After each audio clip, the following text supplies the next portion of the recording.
Selamat pagi, Bapak Ibu yang dikasihi Tuhan, saya bersyukur kepada Tuhan pagi ini boleh mendapatkan kesempatan untuk berbagi firman Tuhan.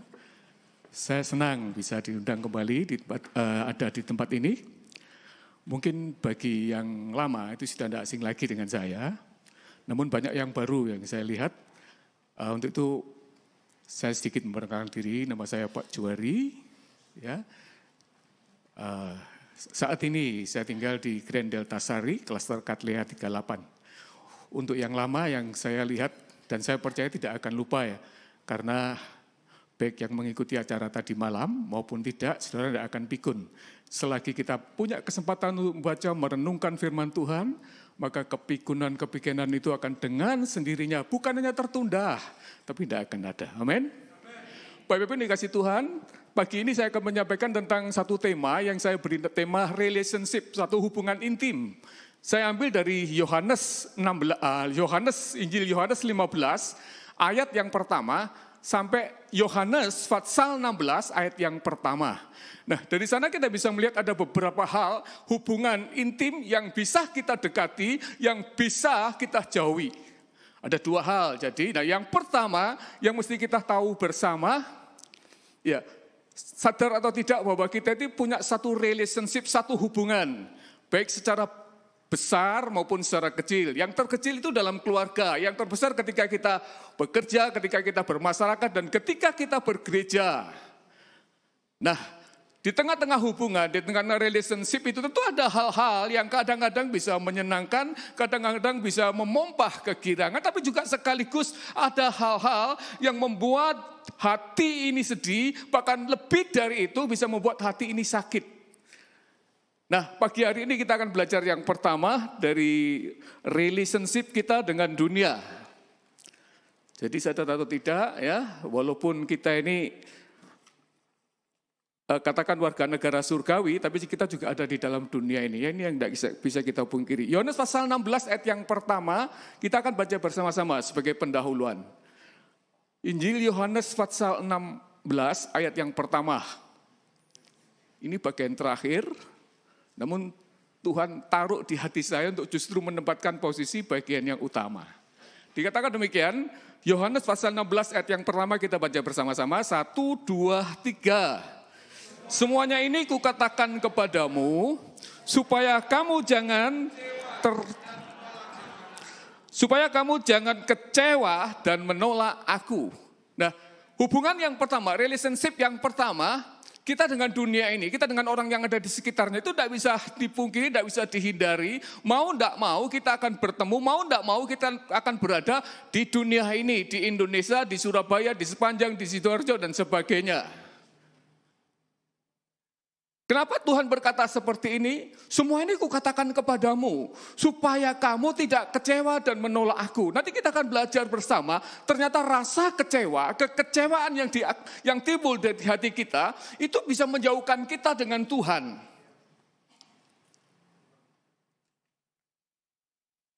Yang pertama, selama kita di dunia ini, biarlah kita sama-sama menyadari bahwa kita hanya transit.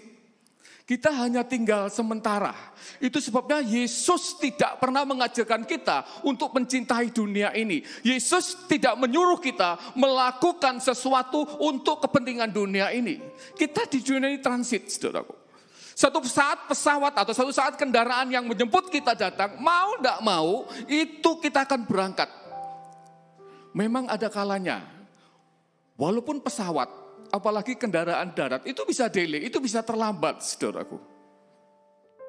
Ada yang tepat waktunya. Justru orang yang ada yang menyangka ini belum waktunya, kenapa harus berangkat terlebih dahulu? Tapi kita tidak tahu, sama-sama tidak tahu waktunya Tuhan itu kapan. Ada yang baru umur 16 dipanggil Tuhan. Ada yang lebih dari 60 baru dipanggil Tuhan. Ada yang dipanggil Tuhan dengan cara-cara yang enak. Dan mungkin kalau saya boleh tuliskan di nisannya meninggal dengan penuh pengertian. Tidak menyusahkan yang hidup, tidak menyusahkan keluarga. Terbaring, ada yang berdoa dan Tuhan bawa dan Tuhan angkat. Tapi ada juga yang seharusnya sudah berangkat, namun juga tidak berangkat-berangkat. Beberapa waktu yang lalu saya diundang oleh seorang teman kantor. Dia beragama Muslim. Saya diundang, Pak Juari mau enggak berdoa buat nenekku? Loh, aku Kristen. Saya tahu dia ini orang Muslim fanatik. Oh, enggak apa-apa. Saya sengaja ngundang, kalau Bapak berkenan, ayo. Oh, baik. Saya pulang kerja langsung ke rumahnya. Rumahnya dekat di sini, di Surabaya, Wiyung Gang 3 sana. Yang saya lihat di hadapan saya seorang ibu yang sudah tua, yang sudah tidak bisa bikin apa-apa, makan juga tidak bisa, minum pun disuap pun dipaksakan.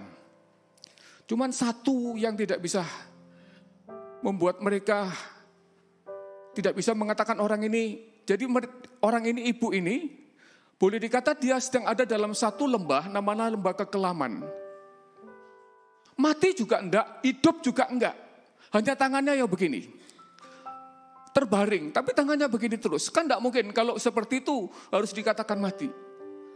Nafasnya masih mengembuskan, walaupun sedikit. Saya diundang ke sana, saya sampai di sana 4:30. Perjalanan dari UK Petra menuju Wiyung lebih kurang 1 jam. Saya berdoa dengan seorang teman. Bapak di surga, Bapak yang memiliki tubuh, jiwa, roh kami. Bapak juga yang memiliki tubuh, jiwa, roh ibu ini. Seperti bukan biasa, tapi ya kayaknya sudah kebiasaan juga. Jadi saya panggil anak menantu cucunya, saya suruh mereka minta maaf, dan ibu ini saya bisikkan maafkan kesalahan mereka. Mereka semua memperbolehkan saya berdoa di dalam nama Yesus, saya pegang tangannya, saya taruh di dadanya. Di dalam nama Bapa, Putra, dan Roh Kudus, Tuhan Yesus Kristus yang memiliki tubuh ini, aku serahkan ibu ini. Hampir 5:30 mereka waktunya sholat, saya pulang. Saya pulang, sampai di Pasar Wiyung, saya dibel. Pak Juari, sampai di mana? Saya hampir dekat dengan Pasar Wiyung, tunggu sebentar. Saya tunggu, ada apa? Lihat, ibu saya ternyata sudah tidak ada, tapi saya ingin kepastian dari Bapak. Baik, saya kembali, saya pegang nadinya, saya dengar deru napasnya sudah ada lagi, dan tangan yang semula begini, puji Tuhan sudah nempel di dadanya begini, saya, oh ya sudah selesai. Itu kemurahan Tuhan, bukan karena doa saya, karena kemurahan Tuhan. Amin Bapak Ibu, amin. Ya, kemurahan Tuhan. Kemudian saya pamit. Saya lihat ada sukacita yang sangat aneh ya. Kadang-kadang orang meninggal itu ada kedukaan, ada kesedihan. Tapi orang ini enggak. Mulai dari anaknya sampai cucunya rasanya senang sekali. Saking senangnya, saudaraku. Saya diajak ke pasar lagi. Ayo kita ke pasar lagi. Ada apa ini? Tidak apa-apa kita ke pasar lagi. Makan suatu makanan yang kebetulan itu najis. Tapi tidak apa-apa bagi saya. Saya bilang, kamu kok tahu kesukaanku?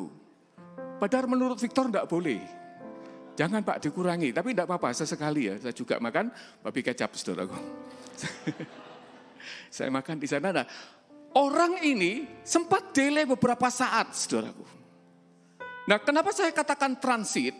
Ketika kita transit di suatu tempat ya, di mana di sebuah bandara, tepatnya begitu, jangan pernah kesana kemari, jangan juga pernah membangun rumah, apalagi istana, supaya kita dikatakan sultan, enggak. Kita harus sadar diri, suatu saat pesawat itu akan menjemput kita, dan kita akan meninggalkan semuanya itu, sekaya apapun, semiskin apapun, semua penderitaan, semua kekayaan, semua kegembiraan, itu akan kita tinggalkan. Jadi perlu membangun istana untuk supaya dikatakan sultan? Enggak. Apa yang ada pada kita itu sudah cukup bagi kita. Ya, Bapak Ibu dikasih Tuhan. Kalau kita itu hanya sebentar saja tinggal di dunia ini, terus apa? Apa yang harus kita kerjakan di dunia ini, saudaraku? Kita ini ya punya Tuhan yang luar biasa. Amin. Bapak, Ibu, dan saya adalah orang yang hebat. Amin. Bapak, Ibu, dan saya adalah orang yang hebat. Amin. Kita berikan kemuliaan buat kita, buat Allah kita. Kenapa saya katakan Bapak, Ibu, dan saudara serta saya adalah orang yang hebat? Karena tidak ada seorang pun yang diberikan jaminan, diberikan garansi oleh Tuhan. kasih karunia-Nya, Efesus pasal 2 ayat 8, engkau diselamatkan. Dan ini tidak ada dalam kitab yang lain, kecuali dalam kitab orang Kristen. Saudara dan saya menjadi orang Kristen, itu tidak harus kaya. Saya menjadi orang Kristen tidak harus miskin. Orang Kristen bisa kaya, orang Kristen bisa miskin. Tapi ada sesuatu yang luar biasa. Ada garansi, ada jaminan setiap kali engkau percaya kepada Yesus, maka keselamatan itu sudah diberikan buat kita. Itu sebabnya apa tugas kita? Tugas kita mengasihi dunia ini. Tugas kita menjadi berkat buat dunia ini.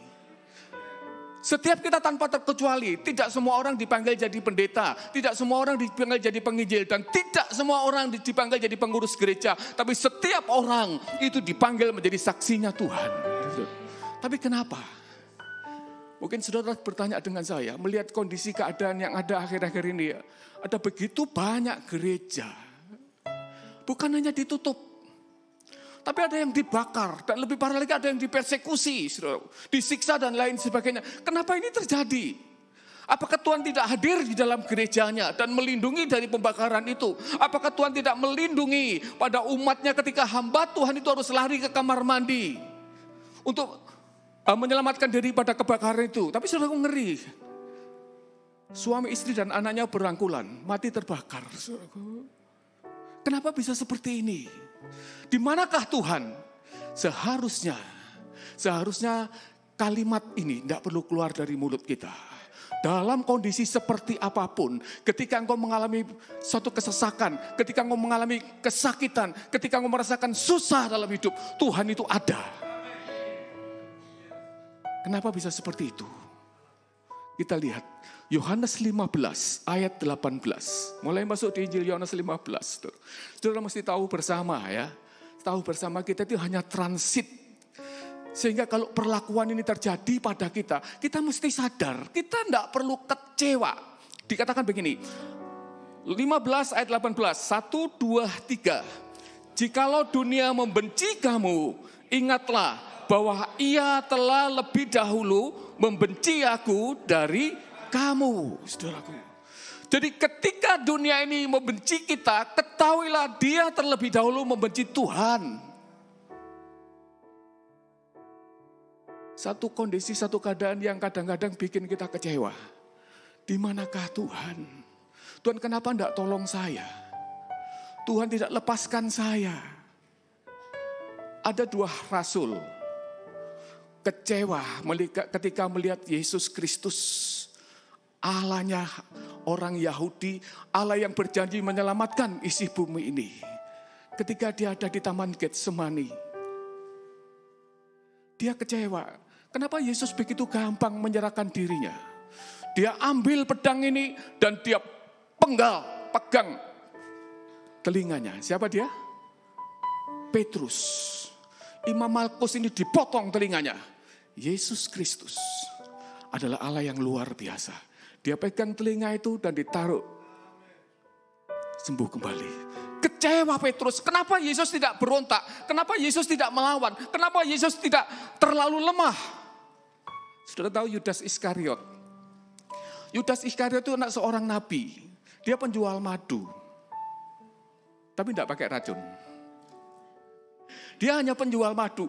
Dia mendengar di sana ada Yesus yang dikatakan Mesias. Ada Yesus yang mampu menyelamatkan orang berdosa. Dia datang dan dia percaya, bahkan dia menjadi pengikutnya. Tapi betapa kecewanya. Betapa kecewanya dari ajaran-ajaran yang dia tangkap. Ternyata Yesus tidak menjanjikan kemuliaan di bumi ini. Yesus tidak menjanjikan kekuasaan di dunia ini. Yesus yang diinginkan jadi raja, membebaskan dari bangsa Roma. Tapi Yesus ternyata tidak seperti itu. Dia kecewa. Dia kecewa kepada Yesus. Kenapa Yesus lemah sekali? Dia jual Yesus dengan 30 ping perak. Dia serahkan Yesus. Setelah dia lakukan itu, dia menyesal. Sama halnya dengan Petrus. Ketika Yesus di atas kayu salib, ada seorang laki-laki datang. Bukankah kalau dari bahasamu engkau adalah pengikut salah satu dari Mesias yang ada di sana? Oh, dia enggak. bukan aku. Kemudian datang lagi seorang ibu mendekatinya. Pak Petrus, bukankah engkau sama-sama orang yang datang dari Galilea? Benar, tapi aku tidak mengenal dengan dia. Kemudian datang lagi seorang anak kecil. Om Petrus tidak ingatkah? Dia pernah bikin mujizat, dia pernah lakukan sesuatu yang besar, dan dia yang kau anggap sebagai Tuhan. Oh enggak, aku tidak mengenal dengan dia. Saudaraku, ketika dia mengatakan 3 kali, ayam jantan bukan bertelur, berkokok. Saudaraku. Ayam jantan berkokok, dia baru sadar. Aku telah menyangkal Yesus. Cuman bedanya antara Yudas dan Petrus. Ketika Yesus menyadari mereka kecewa dan dia melakukan sesuatu yang melawan Yesus, yang menolak Yesus. Yudas mengakhiri hidupnya, tidak ada harapan lagi. Dia bunuh diri. Tapi Petrus tidak demikian. Setelah dia menyadari bahwa dia telah menyangkal Yesus, dia kembali dan berbalik. Tuhan ampuni aku. Saudara tahu, ketika engkau berbuat dosa, ketika engkau melakukan kesalahan, dan kau ingat kembali kepada Tuhanmu, Tuhan bukan hanya mengampuni engkau, tapi Tuhan memberkati engkau, saudaraku. Inilah dunia, saudaraku. Relationship kita dengan dunia, jangan terlalu akrab, jangan terlalu dekat, tapi juga jangan terlalu jauh sekaligus. Engkau tidak perlu mengumpulkan sesuatu yang banyak di dunia ini. Engkau tidak perlu mencintai dunia ini berlebihan, karena engkau tidak akan layak. Dalam Injil Lukas pasal 7 dikatakan, barang siapa mengasihi rumahnya, barang siapa mengasihi sound system yang baru dibeli, lebih daripada aku, atau mengasihi anaknya, atau mengasihi suaminya, atau mengasihi istrinya, lebih dari aku, dia tidak layak. Relationship yang pertama, kita dengan dunia ini. Yang kedua, relationship yang kedua, kita dengan umat yang percaya. Yang kedua, sebelum masuk yang kedua, saya bacakan ada satu ayat ya. Yohanes 15 ayat 25. Ini yang dikatakan Yesus. Tetapi firman Allah yang ada tertulis dalam kitab Taurat, mereka harus digenapi. Mereka membenci aku tanpa alasan. Tidak ada satu dasar, tidak ada satu alasan. Ketika ditanya, kenapa gereja kamu bakar? Kenapa kamu bunuh orang itu? Kenapa kamu siksa itu? Tidak ada alasan. Mereka melakukannya itu demi agama saja. Tidak ada alasan. Pernah tidak Bapak Ibu saudaraku dibenci seseorang tanpa alasan? Tiba-tiba diam, tiba-tiba tidak nyapa, tiba-tiba tidak melakukan sesuatu. Pernah tidak? Saya pernah. Ketika saya menyampaikan inner healing itu kesembuhan batin. Saya menyampaikan inner healing, bagian sikap kita ketika kita disakiti. Salaman, selesai salaman, dia agak belakang. Dia agak belakang kemudian baru salaman dengan saya. Saudaraku, kata-kata yang disampaikan kepada saya, ini mengagetkan, sekaligus menyejukkan telinga saya. Pak Juari, iya Pak, aku minta maaf. Selama ini aku benci dengan Bapak. Waduh Tuhan, apakah saya harus membuka Mazmur 105 ayat 15? Enggak, karena dia juga terlalu mengerti ya. Saya yang membuat saya kaget itu maaf kata. Ini saya tidak bermaksud pamer ya. Ketika dia harus balik nama dengan STNK-nya, saya mengusahakan, saya mengupayakan. Ketika dia lagi bingung dengan rumahnya, saya juga berusaha membantu sebisanya. Tapi betapa rasanya kayak petir di siang bolong, duar gitu, aduh Tuhan. Tidak ada alasan untuk membenci saya. Seharusnya itu menurut saya, tapi saya tidak tahu pemikiran orang lain. Tapi saya terima, tidak apa-apa. Cuma saya bilang, lain kali tidak boleh seperti itu. Karena kita ini sama-sama hamba Tuhan. Saya tidak perlu menguraikan Mazmur 105 ayat 15. Barang siapa yang mengusik hambaku, itu urusannya dengan Tuhan. Ketika seorang hamba Tuhan jatuh dalam dosa, ketika seorang hamba Tuhan ada dalam kesalahan, tugas kita itu bukan menegur, itu bukan menghakimi, itu bukan menjustifikasi, tapi mendoakan, saudaraku. Saya diundang satu gereja di GBT sana, di dekat THR sana. Mereka cerita, gembalaku ini ngantuan Pak, gini. Saya dengarkan saja. Saya cuma tanya, kamu pernah enggak? Misalnya, kamu berpikir untuk membelikan asupan berupa suplemen atau apa yang membuat, ya karena sudah tua, beliaunya sudah lebih 60 tahun. Jadi kadang-kadang antara ya doa dan amin itu enggak ada bedanya. Sudah amin dia masih gini aja. Cobalah, kamu enggak bisa cuman menjustifikasi, menghakimi terus. Enggak, tapi coba kamu cari jalan keluar. Oh gitu ya Pak, iya. Kamu salah besar. Ketika ada seorang hamba Tuhan yang melakukan kesalahan terus diumbar. Bukan umbar maksudnya diberitakan sehingga viral. Tidak perlu, itu tidak perlu. Itu bukan tugas kita. Tugas kita itu adalah mendoakan dan mengasihinya. Tidak ada alasan, tidak ada dasar. Tapi mereka juga lakukan. Katanya demi agama, tidak apa-apa biarkan. Kita pun jangan kecewa sekali-sekali. Jangan kecewa karena ketika kita mengumpulkan kekecewaan, akhirnya endingnya, ya 16 ayat 1 tadi, menolak Tuhan. Sekarang persekutuan kita dengan saudara seiman. Persekutuan kita dengan saudara seiman, itu perlu saudara ketahui ya. Itu tidak lepas dari yang namanya gesekan, tidak lepas dari yang namanya perseteruan.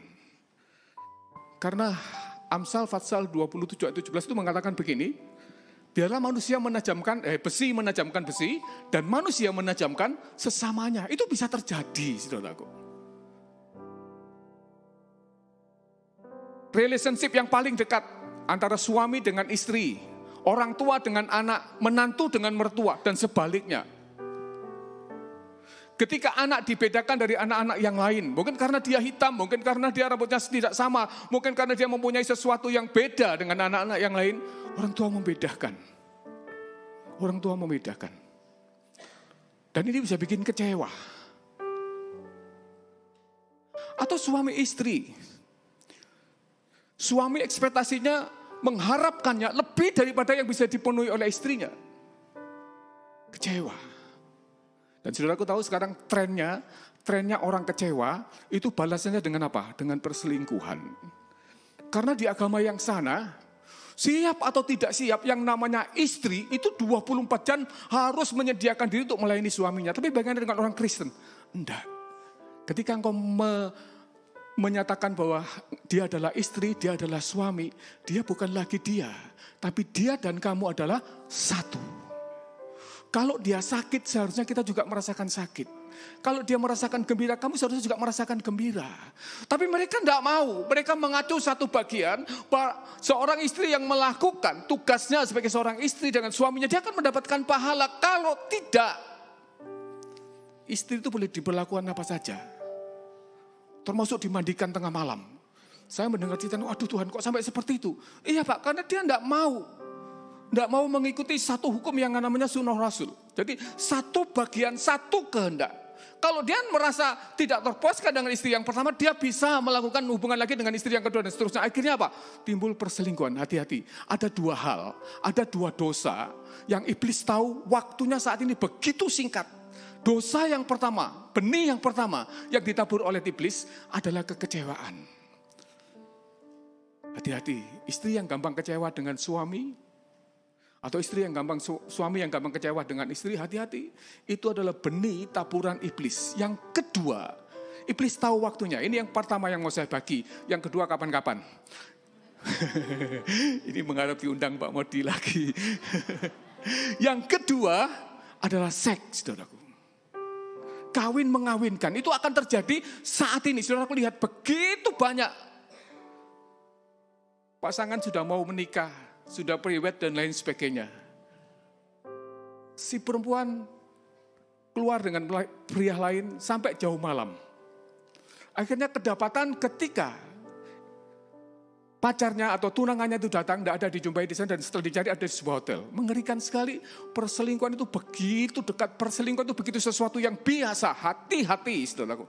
Ini yang kedua, tidak akan saya uraikan panjang-panjang. Nah, relationship yang kedua, relationship yang seperti yang saya katakan tadi, antara suami dengan istri, orang tua dengan anak, menantu dengan mertua. Ada satu pomeo, ada sesuatu yang seharusnya, katakan mitos ini. Oh, yang namanya menantu dengan mertua, itu tidak pernah ada yang cocok. Oh ya? Iya. Tapi Alkitab pernah menulis sebuah kisah antara Naomi dan siapa? Dengan Rut. Rut itu lain bangsa. Rut itu bangsa Moab, bangsa kafir, bangsa yang tidak mengerti kebenaran firman Tuhan. Tapi dia taruh hati Tuhan. Sehingga dia begitu mengasihi Naomi yang sudah hancur karena suami dan kedua anaknya mati. Dia mau mengikuti Naomi di mana Naomi berada. Luar biasa. Di sini juga saya pernah dengar, saya lihat Pak Eli dan Bu Eli ya, punya mertua, punya besan, bisa kumpul satu tempat. Jadi itu hanya mitos kalau yang namanya mertua. Mertua dengan menantu tidak bisa cocok, itu mitos saja. Itu harus dilawan. Menantu-menantu jangan pernah berpikir, wah sudah dari sananya kalau saya tidak cocok dengan mertua. Enggak. Dengan siapapun Tuhan taruh di orang di sekitar kita. Kita ini harus cocok, saudaraku. Harus cocok. Karena kita ya, lahir, kematian dan juga pernikahan itu kadang-kadang adalah rahasia Tuhan. Ada orang yang menyesali ya masa kecilnya. Kenapa kok saya dilahirkan di sini? Kenapa kok saya dilahirkan seperti ini? Kenapa kok saya dilahirkan oleh orang tua seperti ini? Kayaknya tidak terima dengan keberadaan ini. Saya beritahu tidak ada seorang pun yang bisa meminta dan menolak. Dia dilahirkan di mana? Itu sebabnya Yohanes pasal 15 ayat 7 dikatakan, kita baca sama-sama, Yohanes 15 ayat 7. 1, 2, 3. Perintahku, yaitu supaya kamu saling mengasihi seperti aku telah mengasihi kamu. Saudara mungkin pernah dengar tentang seorang penginjil besar wanita yang bernama Joyce Meyer, ya. Dia pakai Tuhan luar biasa. Podcastnya bagus, pelayanan penginjilannya bagus, khotbahnya juga bagus. Dimanapun dia berada, sampai di jalanan pun dia mampu mengembalikan hati seorang anak kepada orang tuanya. Kayaknya spesial sekali. Kenapa bisa seperti itu? Banyak orang hanya mampu berkhotbah, tidak berarti salah, enggak, memang bagiannya di sana. Jadi dia punya satu karunia di sana, hanya khusus di mimbar, tapi belum tentu dia bisa melakukan di lapangan. Tapi Joyce Meyer, nanti saudara bisa searching di Google siapa Joyce Meyer itu. Dia seorang wanita yang luar biasa, saudara. Tuhan pakai luar biasa. Kenapa bisa seperti itu? Joyce Meyer, ini seorang anak yang lahir, seperti yang saya katakan tadi, menolak keberadaan keluarganya. Tidak suka, tidak senang dia dilahirkan oleh keluarga ini, oleh keluarga Meyer. Kenapa bisa seperti itu? Pada saat dia umur 12 sampai 13 tahun, berulang kali dia mengalami pemerkosaan. Dan yang sadis dan luar biasa, dia bukan diperkosa oleh tetangganya, dia bukan diperkosa orang lain, tapi dia diperkosa oleh bapaknya. Sakit hatinya. Dia berontak melawan keadaan yang ada ini. Dia mau Tuhan kalau boleh. Kenapa kau harus lahir? Kalau aku harus lahir, kenapa kau harus lahir di keluarga ini? Kadang-kadang juga ada pertanyaannya. Kenapa kau harus bersuamikan dia? Dia hanya menyakiti saya. Dia hanya membuat saya galau. Dia hanya membuat saya sesuatu penderitaan saja. Saudaraku, kadang-kadang Roma 8 ayat 29. Itu terjadi, tergenapi pada kehidupan yang tidak kita duga. Segala sesuatu yang adalah mendatangkan apa? Kebaikan bagi orang yang percaya. Joyce Meyer kembali ke sana, luar biasa. Ketika dia berjumpa dengan Tuhan secara pribadi, dia pulihkan hatinya ini. Dia kembalikan hatinya ini. Saudara tahu dia sudah berulang kali mau bunuh diri karena akibat pemerkosaan. Dia secara mental sudah down, saudaraku. Tapi ketika dia berada di tangan Tuhan dan hati itu mulai dipulihkan, sesuatu yang luar biasa. Joyce Meyer bangkit. Joyce Meyer mulai melakukan apa yang Tuhan inginkan. Dan sudah tahu luar biasa. Kadang-kadang kita tidak tahu kenapa harus saya alami, kenapa ini harus terjadi. Ternyata Tuhan punya maksud dengan hidup kita. Tuhan ingin pakai saudara dan saya menjadi alatnya dari apa yang kita alami. Saudara. Saya tidak secara kebetulan. Saya lahir dari keluarga, ya mungkin istri saya kurang suka kalau saya ngomong ini. Saya lahir itu bukan dari keluarga miskin, saudaraku. Saya lahir dari keluarga kere, saudaraku. Satu tingkatan di bawah miskin, Mas Ian. Tapi itu terjadi dan saya alami. Saya banyak kali mengalami sakit hati dari keluarga, dari kakak, dari orang tua saya sendiri yang membedakan saya. Saya sudah kecil, saya tidak bisa apa-apa. Saya suruh naik genteng, tidak bisa. Saya suruh ini tidak bisa, saya soal teknik juga tidak bisa. Jadi omongan pun saya itu gagap dulu. Seperti itu. Tapi ketika saya mulai bisa menerima keberadaan diri saya. Tuhan mulai pulihkan. Pelan tapi pasti, saudaraku. Bagaimana orang-orang yang mengejek saya tidak akan pernah melupakan ya. Almarhum Bapak Gembala Pak James Rubino. Ketika saya masuk, saya itu waktu itu diminta mimpin untuk acara malam tahun baru. Pak Juari, tanganmu kok merah semua? Iya Pak, habis nguras. Doa ya, tak doakan supaya Pak Juari punya rumah. Iya Pak, tangan saya merah semua. Tapi saya tetap ada kemauan, ada keinginan untuk memuliakan nama Tuhan. Saya mulai diberkati dan diberkati. Cuma satu yang saya tidak mau waktu itu, dan itu salahnya sampai sekarang. Pak Juari, tidak bisa gini ya? Waktu itu saya diajak jalan-jalan ke Hotel Purnama sana. Pak Juari tidak bisa gini. Tidak om, takut om. Tidak mau belajar. Tidak om. Tidak apa-apa om, biarpun saya sampai kapanpun ya tetap ikut aja om. Kalau ada yang mau ngajak saya ya saya mau. Kalau tidak ya sudah, tidak apa-apa. Saya tetap dari dulu sampai sekarang tidak berubah naik roda 2. Tadi pingin naik Grab, lihat cuacanya mau hujan. Tapi Grabnya tidak datang, ya sudah naik motor lagi. Nah, Tuhan panggil kita itu sesuai dengan kondisi dan keadaan kita. Kenapa saya bisa merangkul orang yang ada dalam kekurangan? Karena saya tahu hatinya, saya tahu perasaannya. Karena saya juga pernah merasakan. Itu sebabnya Yesus yang adalah Tuhan. Bukan Yesus yang manusia diangkat jadi Tuhan. Tapi Yesus yang adalah Tuhan, itu menjadi manusia dengan satu tujuan apa? Supaya dia tahu kebutuhan manusia ketika manusia ditinggalkan, ketika manusia disingkirkan, ketika manusia itu tidak dianggap dan lain sebagainya. Yesus pernah mengalaminya. Sehingga kalau engkau datang kepadanya, dia langsung merangkulmu. Dia langsung memelukmu dan dia mengatakan, aku mengasihimu. Aku juga pernah mengalami hal yang sama. Mungkin sudah pernah dengar cerita Mahatma Gandhi ya. Mahatma Gandhi ini seorang tokoh dari India, dia beragama Hindu. Dia mempelajari banyak Alkitab, salah satunya Injil. Dia mengatakan, Yesus Kristus itu luar biasa. Yesus Kristus itu hebat. Ajarannya penuh dengan kasih. Tidak ada ajaran yang lain selain ajaran Yesus ini. Dia mempelajari, tapi betapa kecewanya. Ketika suatu kali dia ingin ada di gereja, berada di dalam gereja. Ternyata di dalam gereja itu yang ada hanya orang-orang kulit putih. Dan mereka semua menolak Mahatma Gandhi. Akhirnya Mahatma Gandhi keluar dan tidak jadi ke gereja. Dia mengatakan dalam satu, mungkin kalau sekarang itu Instagramnya, dia menulis begini. Tuhannya orang Kristen itu hebat. Tapi juga ada begitu banyak orang Kristen sendiri. Titik. Tidak usah saya lanjutkan. Nah, saudaraku, Mahatma Gandhi jadi sama kembali. Kenapa? Karena komunitas orang-orang Kristen sendiri tidak bisa menerima satu perbedaan yang ada. Semua pada kulit putih kok kamu kulit hitam, semua pada rambut lurus kok semua keriting, direbondeng dong. Tidak seperti itu. Relationship yang pertama, yang ketiga. Kita dengan keluarga, kita dengan sesama, ya, relationship yang ketiga. Ada relationship, hubungan intim kita dengan Tuhan. Ayat 7. Yohanes 15 ayat 7 dikatakan begini.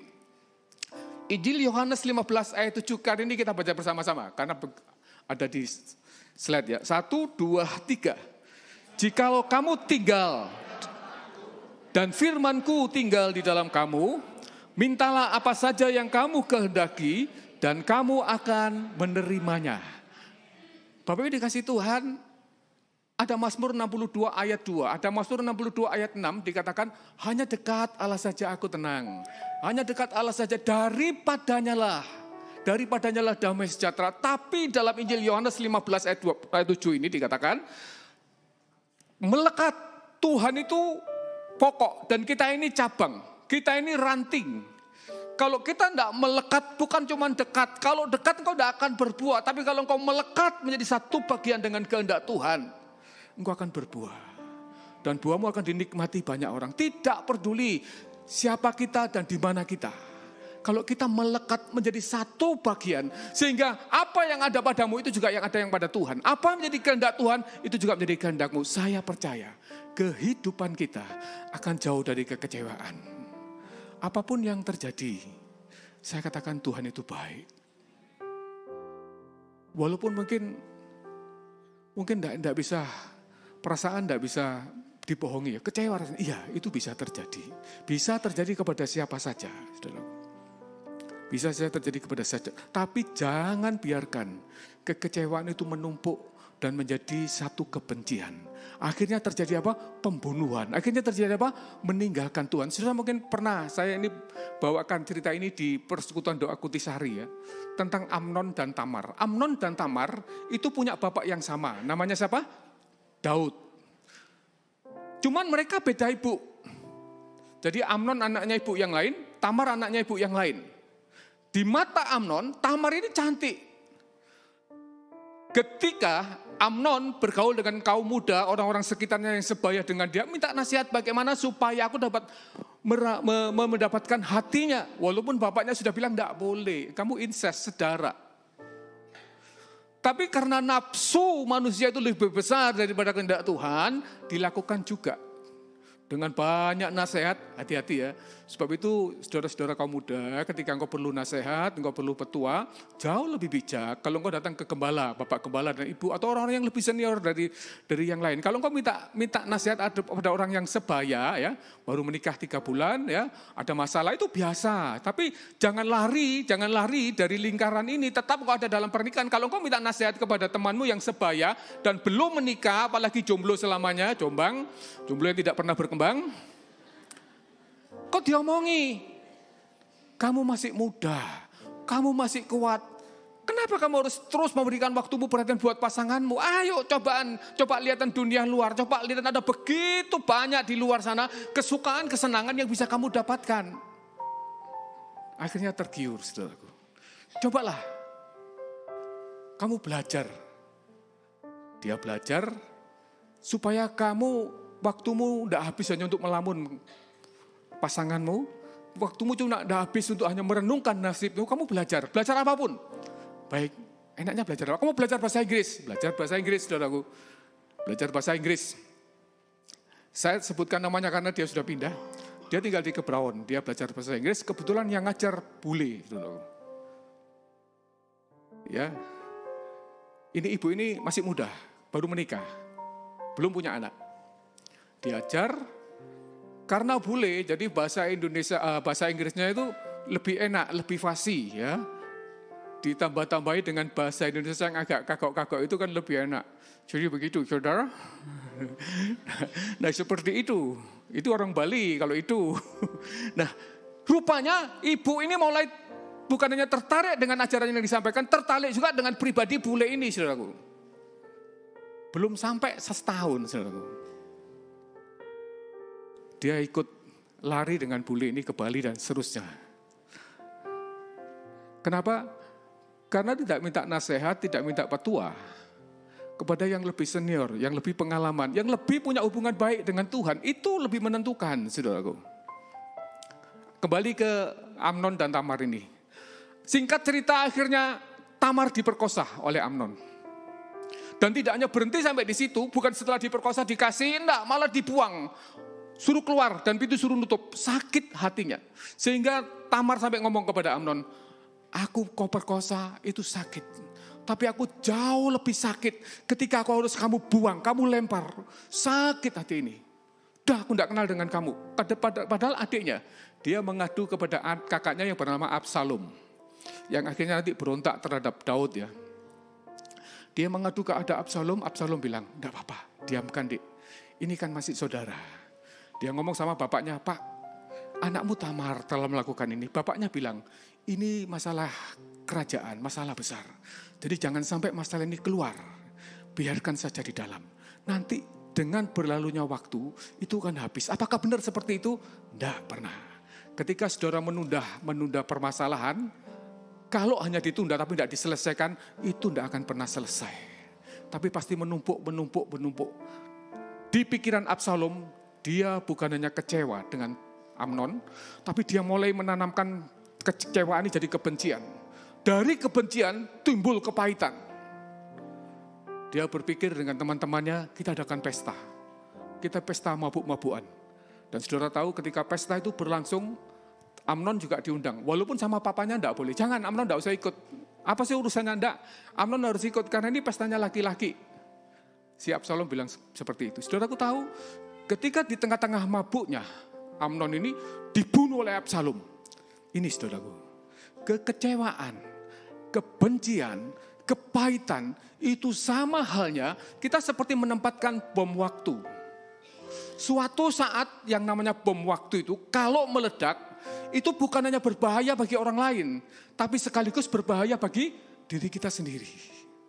Itu sebabnya sekali lagi, ketika kita berelasi, ketika berhubungan dengan intim siapapun, saudaraku, taruhlah di tengah-tengah itu, hati yang penuh mengerti, hati yang penuh memaafkan, hati yang saling menghargai dan menghormati, termasuk hubungan kita dengan suami istri.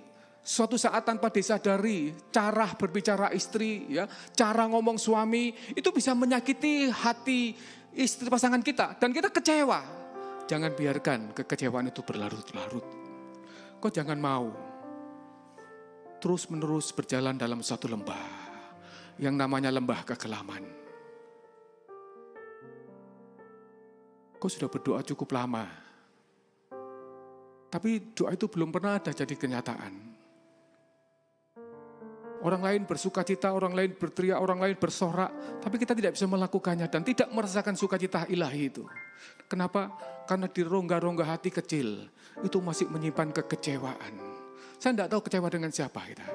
Kecewa dengan mama, papa yang membedakan kita, atau kecewa dengan anak kita. Ketika kita berharap anak kita besar, bisa paling tidak membantu orang tua, tapi baru bekerja sudah menikah, tidak salah menikahnya. Tapi engkau masih punya satu tugas. Sebagian daripada uangmu, itu harus engkau berikan sebagian kepada orang tuamu. Tapi ternyata tidak terjadi itu. Dan engkau kecewa.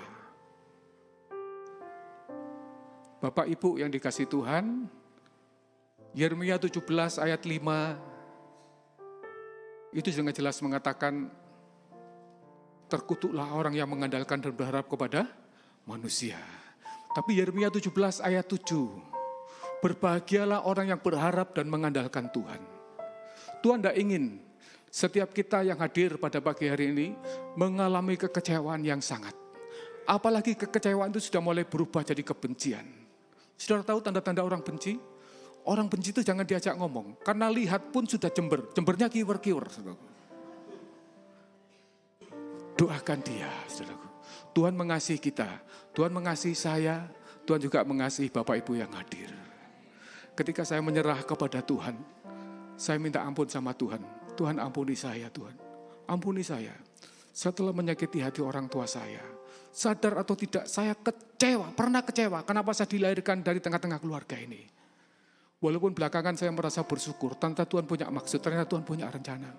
Saya kecewa dengan orang-orang yang dekat dengan saya. Kakak-kakak saya kecewa. Kenapa mereka tidak beri kesempatan kepada saya? Kenapa mereka tidak membuka hati buat saya?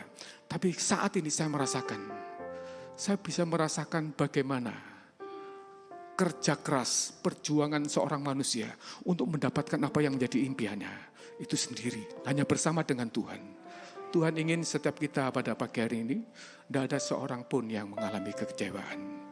Kalau engkau kecewa dengan orang yang dekat dengan kita, kebetulan dia duduk bersama dengan kita. Aku jengkel sama kamu. Minta kopi, sudah dibikinkan kopi, katanya kurang manis, dikasih gula terlalu manis lagi. Kecewa aku. Jangan. Biasalah enggak apa-apa.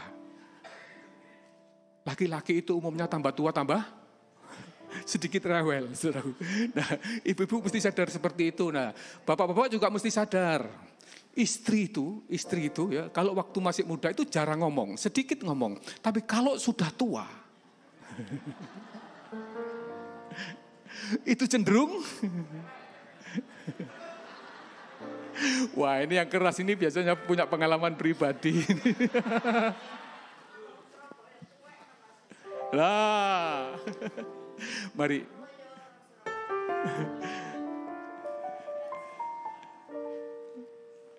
Kalau ada di antara Bapak Ibu yang hadir pada pagi hari ini, dan kau merasakan kekecewaan yang sangat, engkau jangan mau ada di dalam lembah kekelaman terlalu lama. Gada dan tongkat Tuhan, itu menghibur dan menguatkan kau.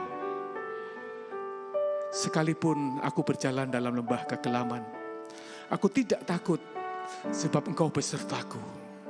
Sekalipun aku ada kabut badai topan menerpa aku tidak khawatir. Karena dia besertaku. Pagi ini Bapak Ibu, kalau engkau mengalami yang sama seperti yang saya kisahkan tadi, Bapak Ibu nanti bisa berdiri, bisa angkat tangan di sebelah kanan dan taruh tangan kiri di dada. Saya akan berdoa dari tempat ini. Sekalipun aku dalam lembah kelam, ku tak takut sebab kau besertaku. Sekalipun badai topan datang menerpa, ku tak gentar sebab kau di sisiku. Katakan, aku percaya Tuhan. Aku percaya.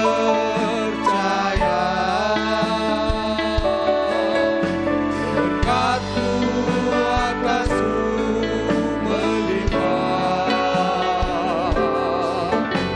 kebajikan, kemurahan selalu mengikutiku. Ku puji, ku sembah Kau.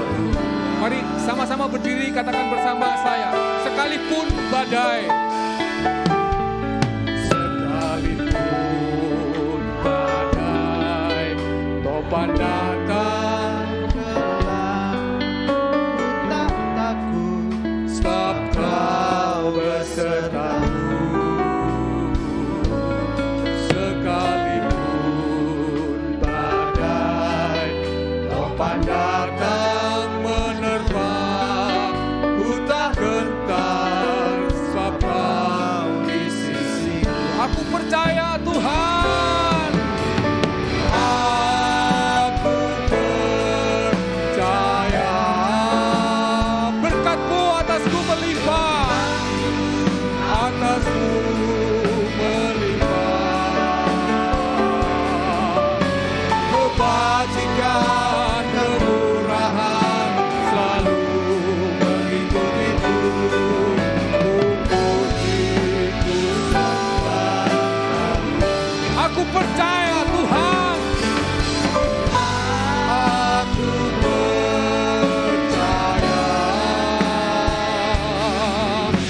Berkat-Mu atasku melimpah. Kebajikan, kemurahan selalu mengikutiku. Ku puji, ku sembah Kau. Kalau ada di antara Bapak Ibu yang pagi hari ini engkau merasakan ada satu kesesakan dalam hati ini, dan engkau kerap kali ada roh putus asa yang berbisik kepadamu. Perasaannya tidak tahu harus bagaimana. Atau kau yang sakit cukup lama tidak mengalami kesembuhan-kesembuhan, dan kau putus asa juga karenanya. Atau ada orang-orang yang merasa dibedakan di tengah-tengah masyarakat, orang-orang yang dibedakan di tengah-tengah keluarga, dan kau merasakan kekecewaan yang sangat. Pagi hari ini kau cukup angkat tangan. Taruh tangan kanan di atas tangan kiri di dada. Huralama syataka pataka sikita karalaba laba laba laba. Hinalama yata karalaba lama lama ramalanalanamu. Aku percaya Tuhan, katakan aku percaya. Kau boleh pelan-pelan maju ke depan dan saya akan berdoa. Aku percaya. Berkat-Mu, berkat-Mu atasku melimpah. Kebajikan, kebajikan, kemurahan selalu mengikutiku.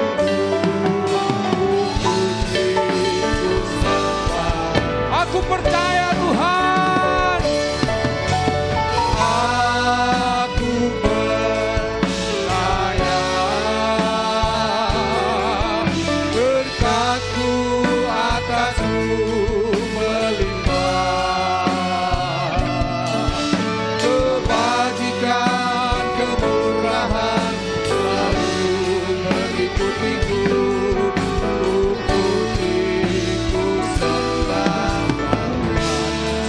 lagi. Aku percaya, katakan dengan iman. Aku percaya berkat-Mu atasku melimpah. Berkat-Mu atasku melimpah. Kebajikan, kemurahan Tuhan. Kebajikan, kemurahan selalu mengikutiku. Ku puji, ku sembah Tuhan. Ku puji, ku sembah. Ku puji, ku sembah. Sekali lagi, ku puji, ku puji, ku sembah. Kau Yesus.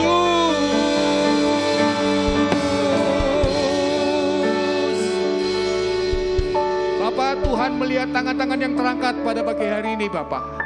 Dari tempat kudus-Mu ini di dalam nama Yesus Kristus, hamba berdoa Tuhan kepada mereka yang haus dan lapar akan kasih sayang-Mu, mereka yang merasakan jauh daripada-Mu Tuhan karena ada kekecewaan Tuhan. Pagi hari ini Tuhan, firman-Mu mengingatkan, firman-Mu mengajarkan kepada setiap kami Tuhan, supaya kami sadar diri bahwa kasih kemurahan Tuhan itu selalu ada bersama-sama dengan kami, Bapak. Dan di dalam nama Yesus Kristus, kalau ada yang hadir dengan sakit penyakit Tuhan, dan beberapa saat mereka belum pernah merasakan jamahan dan kesembuhan daripada Tuhan, pagi ini Tuhan, kami bersama-sama hamba-Mu, mewakili hamba-Mu berdoa dari tempat ini. Dalam nama Yesus Kristus, kesembuhan yang daripada Tuhan itu dicurahkan, diberikan buat setiap kita yang sakit pada pagi hari ini. Oleh kuasa darahnya dan oleh bilurnya, setiap orang yang sakit, kita doakan dalam nama Yesus Kristus, terjadi kesembuhan, terjadi pemulihan. Haleluya. Haleluya, haleluya. Terima kasih Tuhan.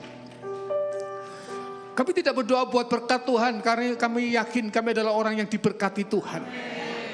Kami bisa miskin, tapi kami juga bisa kaya. Dan dimanapun kami berada, posisi kami seperti apapun, Tuhan memberkati kami. Kami adalah orang yang hebat. Kami adalah orang yang luar biasa, karena kasih karunia-Mu Bapa. Terima kasih Tuhan, jadilah kehendak-Mu atas kami. Dan Tuhan, doa kami, dengar doa kami seperti apa jadi kehendak-Mu. Dan di dalam nama Yesus Kristus, umat yang diberkati Allah, umat yang diberkati di dalam kasih kuasa-Nya, Yesus Kristus sudah memberkati engkau dan memulihkan engkau. Pagi ini kita katakan sama-sama, amin. Beri kemuliaan buat Allah kita, haleluya. Kami sama-sama angkat tangan dalam hadirat Tuhan, kami bersyukur. Kami akan kembali ke tempat kami masing-masing dengan terus percaya, terus yakin perlindungan penyertaan Tuhan sempurna. Anugerah kasih karunia Tuhan melimpah seumur hidup kami. Kami berdoa, percaya, bersyukur demi nama Bapa, Putra, Roh Kudus, Allah yang esa yang kami kenal dalam nama Tuhan Yesus Kristus, Tuhan dan Juru Selamat kami yang hidup. Haleluya, semua yang percaya sama-sama katakan amin. Tuhan Yesus memberkati.